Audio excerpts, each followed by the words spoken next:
Nita Chauhan madam को बहुत बहुत धन्यवाद देना चाहता हूँ। मेरी सफलता का राज मैडम था। मैंने मैडम की गाइडलाइन में कोचिंग की थी। आज उनकी सक्सेस से आज फिर आया था कि मेरे को नेट का एग्ज़ाम देना है, 1.5 महीना बचा है। मैडम बता दो क्या राज है। वापस से तैयारी चालू करूँगा क्योंकि आगे कॉलेज लेक्चरर की पोस्टें आने वाली हैं। तो मिलने मैडम ने कहा कोचिंग में आना मिलने के लिए, तो मैं मिलने के लिए आया था। फिर कहा कुछ बच्चों को भी गाइडलाइन कर जाओ।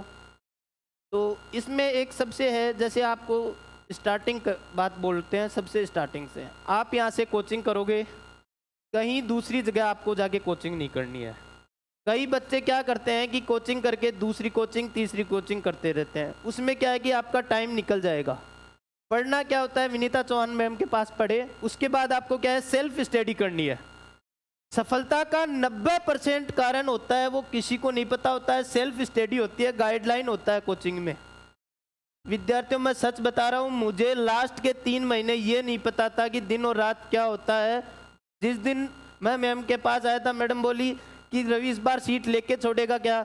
मैं बोला मैडम मेरी हालत खराब है, मैं एडेड पोस्ट पे लेक्चरर था करौली। तो मैं 1 महीने की छुट्टी लेके आया था प्रिंसिपल साहब से कि साहब 1 महीने की छुट्टी दो मेरे को। तो अब ये आपको अपन स्टडी की बात पे आते हैं। जो हुआ वो तो पास्ट था। अब आपको पढ़ना क्या है, जो पढ़ा रहे हैं मैडम, जिस चीज़ को टॉपिक करवाते हैं आप उसके क्वेश्चन करोगे। ये बात एक चीज़ नोट कर लो, आपको क्या क्या चीज़ करनी है। मैं बता रहा हूँ, मैंने भी जब ने मैडम ने हमें लिखाया था, किसी ने जिन बच्चों को सिलेक्शन हुआ उन्होंने नोट की थी, सब ने नहीं की थी। एक बुक के पीछे वो बने हुए हैं, टेबल बनी हुई है मैडम, 40 टेबल है विनीता मैडम की। एक टेबल को बढ़ते हुए, जैसे आज एक टेबल पढ़ी उसको रिवाइज करते हुए चलोगे, उससे अपने 100 में से 20 क्वेश्चन अपने डेफिनेट आने हैं। वो 40 टेबल हैं, नोट कर लो 1 बाय 1 बात। मैम आपकी वो कौन सी बुक के अंदर पीछे है, धरोहर में पीछे टेबल बनी हुई है। रोज एक टेबल पढ़ो, उसको छोड़ दो, अगले दिन एक टेबल पढ़ना है, उसके साथ दूसरी टेबल का रिवाइज करोगे, फिर पहली वाली टेबल पढ़ोगे, फिर दूसरी, फिर तीसरी, फिर चौथी। ऐसे पहली वाली का क्या हो रहा है, रिवीजन हो रहा है। और उससे क्या धीरे धीरे 1 महीने बाद आपको नॉर्मल होगा इस टेबल से, क्योंकि ये डाटाबेस टेबल है। सबसे बड़ी बात है, जो टेबल है वो डाटाबेस टेबल है। 101% 15 या 20 क्वेश्चन वहाँ से एज इट इज डेट पूछेगा, कोई इंस्टीट्यूट का स्थान पूछेगा, या कोई ऐसी चीज़ पूछेगा, कोई बुकों का नाम पूछेगा, तो वो डायरेक्ट दे रखे हैं और आने वाले क्वेश्चन है। अब सेकंड बात ये है, अब विनीता मैडम के कोर्स जो पढ़ा रही हैं उनको रिवाइज करते रहो। मोस्ट एंड मोस्ट, अब विनीता मैडम ने टेस्ट सीरीज चालू की है या नहीं की है मेरे को इस चीज़ का भी नहीं है। यदि चालू कर दिए तो एक पेपर देना चालू कर दो आप, एक पेपर। कई लोग है ना, आप जो क्लास में जो टेस्ट सीरीज देते हैं ये बहुत काम की चीज़ है, और इसको संभाल के रख लेना और इस पर नंबर लगा लेना। और लास्ट जो 4 दिन जाओ, जितने पेपर हो जाए उनको रिवाइज कर जाना। मेरी गारंटी है, मैं कहता हूँ लास्ट के मैंने 2 दिन पेपर रिवाइज किए थे, जितने भी 15-20 क्वेश्चन तो मुझे पेपर करने में एज इट इज मिले थे, पुराने पेपर। फिर आपको खुद की थोड़ी मेहनत करनी पड़ेगी। यहाँ से मिल जाए विनीता मैडम के ऑल राजस्थान में लाइब्रेरी के पेपर जहाँ जहाँ भी हुए हैं, आपको उनको डाउनलोड करना है। ये आपकी पर्सनल हार्ड है माइंड, यहीं सिलेक्शन का होगा।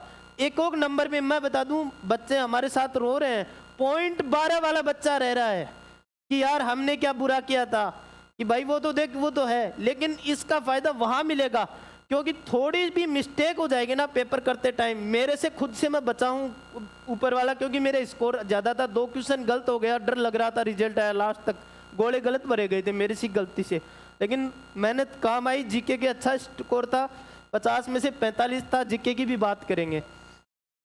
तो पेपर आपका सिलेक्शन करवाएगा जो पुराने पेपर हैं, क्योंकि पेपर बनाने वाला एक उसके पास वो रहता है कि किस तरीके का पेपर बनाए। तो जितने पेपर पहले आप राजस्थान के देखोगे कि आज तक जितनी यूनिवर्सिटी में पुराने पेपर हुए हैं, मेहनत का काम है, लेकिन अलग हटके करोगे तब सिलेक्शन होगा। विनीता मैडम आपको पूरा देंगी। अब आपको मैं ये चीज़ देख रहा था, कई मेरे साथियों को ये नहीं पता कि क्वेश्चन कहाँ से आएगा। इसमें क्वेश्चन इतना पढ़ाया था, 2 क्वेश्चन बन रहे हैं कि इनमें पूछेंगे कि पर्सनैलिटी का लेवल कितने हैं। क्वेश्चन यहाँ से आया था पिछली बार 2016 में एग्जाम हुआ था, उसमें क्वेश्चन आया था कि लेवल कितने होते हैं, पर्सनैलिटी में कितने लेवल हैं, टाइम में कितने लेवल हैं। तो वो कैसे पकड़ पाओगे, वो इस आधार पे पकड़ पाओगे कि आप पेपर करोगे सोल्व, उससे पकड़ में आओगे कि आपने कितने क्वेश्चन किस टाइप से किए।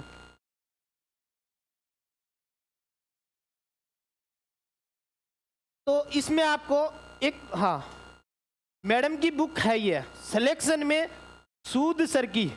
देखो मैं आपको इस चीज क्यों कि उसकी जो सर की बुक है उसके पर्सन का लिखने का स्टैंडर्ड तरीका इस टाइप से है कि एज इट इज क्वेश्चन में आता है।